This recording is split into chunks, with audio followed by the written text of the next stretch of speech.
You only know what kind of fish are in the pond when it dries up. There was a big, deep pond.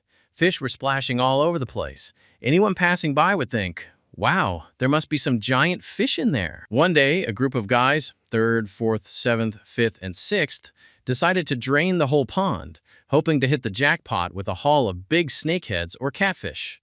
As the water started to drop, the fish thrashed even harder. The more splashing, the more excited the guys got. This is going to be a big one, they thought. Snakeheads, catfish, giant gourami, just waiting to be scooped up. Finally, the pond was almost dry. It was go time. The guys jumped in, ready to grab the prized catches. They pulled up fish weighing 2 or 3 kilos each. But here's the twist. None of them were snakeheads or catfish.